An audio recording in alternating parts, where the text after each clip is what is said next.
Phone लगा के बतिया ली। तना मन करता देखे के न का हम कहीं आए का जाने काहे नहीं ये मिस कॉल आइल बा हम बतियौले नहीं उठाओ तनी हमार फीलिंग समझते नहीं। हेलो हेलो का समाचार? प्रणाम। खुश रही। अभी गोड़े लगतनी मैंने त का हो जाई मान लेते देखावा में गोड़ लागले नहीं त केहू नहीं खे काहे डेरा तनी गोड़ डेरात कहाँ बनी हम बोला आ कहतनी न कि ऐती न त बड़ा बढ़िया रहल रौरा के बड़ा देखे के मन करता। ज्यादा टेंशन मत ली भले राउर लड़की है शादी भइल बा लेकिन रउए हमार सब कुछ बानी।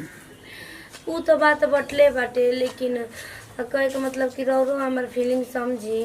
माने समझत नहीं कि मिस कॉल कनी त काज ने कहाँ मोबाइल रखल बड़ू फोन नहीं का बताई रहल ये लगबे त ना बतिया पौनी जननी।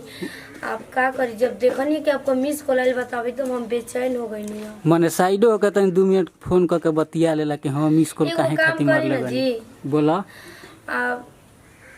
एबरा जीती तो बहुत बढ़िया रहल। माने आ जाई अरे अभी पूछा तनी। अरे अब तू बोलावा हम ना आई त होइए नहीं के सकत त आज आइम न काहे ना आजी।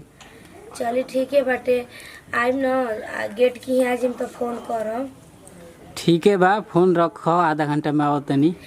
ठीक बाटे जितना जल्दी हो कि जितना जल्दी आ ठीक बा लेकिन तनी तैयारी में रही हो। अरे मत पूछी जी बड़ा ढेर दिन पर मने भेंट होता। ठीक बाटे तो रौरे ना आवेनी हम तो बोलैबे करे। अरे तो एगो हौ न बिया काज ने ओकर माथा में अरे ओकरा से का दिक्कत बाटे ऊ का जानतिया। ठीक है बा तो तनी एकदम तनी सज धज के ठीक बा तनी एकदम काहे से कि मुंड बनल बा। अच्छा हां ठीक बा रखो हम आओ ठीक बाटे तनी हमहू जा तनी कुछ काम करे आके रेडी कर दे बनी अब वो कहले बोला तनी आज। अरे बाप रे हाथ में जल्दी आ गेली चली कोनो बात नहीं की माने जल्दी नहीं आई होबे तना माने 10 दिन के ऊपर भेंट कइला हो गइल बा। अरे तो का हम बताई अब हमरे में का गलती बाटे रौरे ना आवेनी और बताई यहाँ में कोनो दिक्कत ना भइल। कोनो दिक्कत परेशानी ना भइल। चली उ सुतल बिया जी सुतल बिया हां और घर के तब तो एकदम बिहार तक एकदम सही बना। हां सही है बाटे खाना ना खाइयो ना जी अभी का बताई जीरो वाले बतियले ना रनियल हमके खाए के ना मन करत रहा। अब देख लियनी ना जाए दी खा ले खा ले। हां सब नहीं खा ले जी माने खाना में खाली खाइयो और कुछ खाइयो मतलब और कुछ का लेके हेलो नी रसगुल्ला तो आप जाने नहीं कि हमारा फेवरेट है। अरे बारिश से गाना होत रहला कि माने को अरे धीरे बतियाई जी सुनियो सो तो का कहिया सो। अरे सुतल होई नींद में ओकरा इतना सुनाता है। अब पता ना रो रकाव के बोलले रनियो कि रोवत रहलिए फोन कोई के हमरा से अब हम का बताई कि हमरा लोग प्यार करतनी अब जानतनी तो फोन क के हमर माथा चाटत दिए फोन के बार फोन कर लेकिन ओकरा ई शौक हो गल बाटे जी कि के रौरा के उले प्यार करेनी तो माने शौक ओकरा ओखला से का बहुत रहलिए अब हम का बताई कहते कि माई जान जो ना कि पता नहीं के चलत कि केकरा ले बतियावत रहन का करत रहन हमके खाली बोलत रहन गरियावत रहन। तब हम का कही छोड़ा ना शौक के करिहन का करिहन। हां हमनी के राजी बन के तू हमनी का कर बात दोनों जना राजी त जमाना के काम करी ना बोला हम सब कुछ रेडी करके रहने वाले जानते नहीं।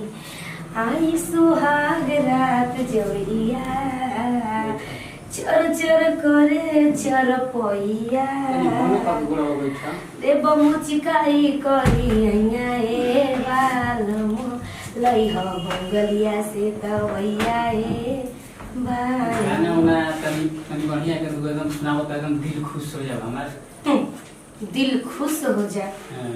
दिल खुश दिल पसंद मिठाई के लिए बनी हम खाइले बनी पहले मैं भाई दिया खाला ही नहीं किया दिल पसंद बहुत मस्त है दिल में रहला अच्छा दिल लेखा रहला।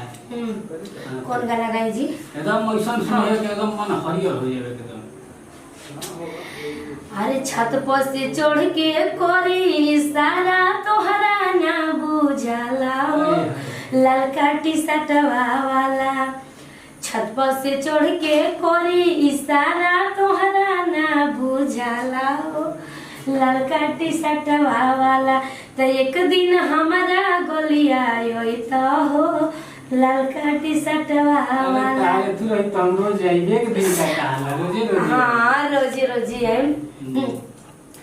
अंगुरी पर गिन गिन गिन के इंतजार करीले, हमका बताई कितना अरे जिया हो करे जा। प्यार करीले, हमका बताई कितना तुहसे प्यार अरे करीले। गाना कैसा गा तू अरे रौरे को बानिए राजा आँखी के रे अरे जा झाड़ के एकदम।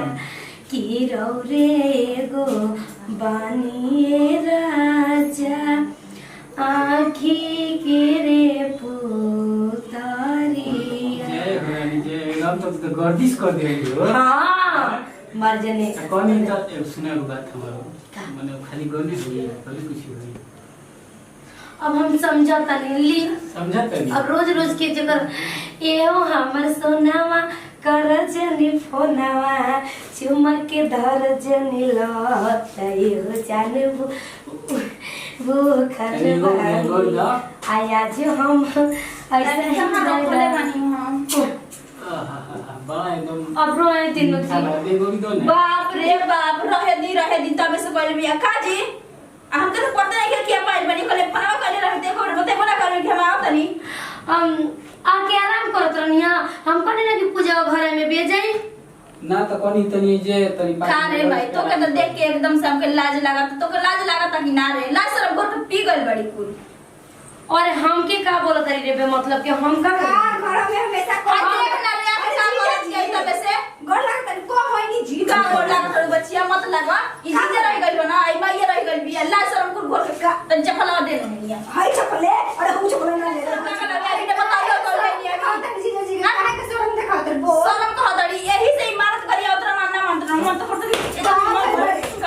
दिमाग आ सही जाओ का तू लाज शर्म कर यही से नहीं की ओर से इबादत रह दिन रात हम कहे कि काहे अगर अरे वैसे कुछ नहीं के जितना कि तू सोचा तरी पूजा बा ठीक बा। हम के कह दिले हम दूध के धोवल हमरे को ऐसे कह तरी सा हमार बेटी चाहिए कर तो तुम ही खोजे लगली बाप लाज शर्म घर में पी गई बड़ी तुमको लाज शर्म बात हो रहा पूजा हमरे में का गलती बाटे जब दिल लाग गल तो तू बताओ ना का माने लगी घर जात के आएगा कहिए तो तुम्हें ठीक लागता दूसरा घर देखो तो टाइम लगी रे बताए कति बेटी दिल लगे लगा तो तू दिल लगा के बैठ हमारा मत समझाओ रे मत समझाओ ठीक ना आई के तो बस सब लगे रे सब माई का मिला पी गई बस अब लेके रहो ठीक ना हम ऊपर ये बिस्तर उठा देने जात नहीं कोई मार उठा जाता नहीं और देखे करो रे देखे मम्मी ही बुढ़िया पता दमाद खाली को दम ना ऐसा ऐसा की काम मत करियो। ये तो इनको बात होता नहीं ऐसा की काम मत करियो। चलो जाके हमरा के झूठ समझाओ ठीक ना ये क्या है चीज अरे आज हाथ और कौन चीज कमी रहे हमार दीदी में कौन कमी पहले रही है सागी तनी लिपस्टिक तनी क्रीम लगा के तनी एकदम चटका रहो लेकिन तो सुन ले बाड़ी ना हम जान गनी आता मम्मी बाड़ी के खलाली तनी चटका जान गनी पूछ गनी हाय भी पाटा छितर हां हम हेंदो बाड़ी नु तो खुद जाता उनका पता नहीं दिल आ गेल होए से कोनी दिमाग आ जाई ना ये जी बहुत अच्छा करनी है अबे हमारे में तो का करी बता तू अच्छा छोड़ दे तोर चक्कर चक्कर में हमरो पतिया कहेगा कुछ मान ले तनी कि अब तू कोहाई लग छोड़ अरे सुन आज की बस समझ लगा अल्ले जाके वही कर रखिए अरे सुन बतिया मार दे दी ना सुन बतिया हमरो छोड़ यार बोला देखो तार मम्मी रली हिमाल तनी के जाना थोड़े बजाय द गलती इतनी भइलो करा खाती काहे थुले कबा गलती कह दड़ जाके के होरियो के रखबा एक कहबा कि जाना माफ कर तो माफ कर चलो अब ऐसन कबो गलती ना मान तनी हाथ जोड़ देखो दोसो न जोड़ तनी अभियो से माफ कर मान तो अब ऐसन कबो गलती ना ठीक बा तो ए बेरी माफ कर देनी अगला बेरी होई तो चप्पल से बता कबो ना ऐसन होई कबो होई तू कबो सुनना त हमरा कही ठीक बा कबो होई हमरा से गलती तो कहियो अरे बाप ना दादा ना हम तो शादी करम तो हम अपन भतारे के साथ आए मैं भतारे के साथ जाए हम ना रहे में दादा ना तो भाई हमरो भता के पटली ना ना ना ना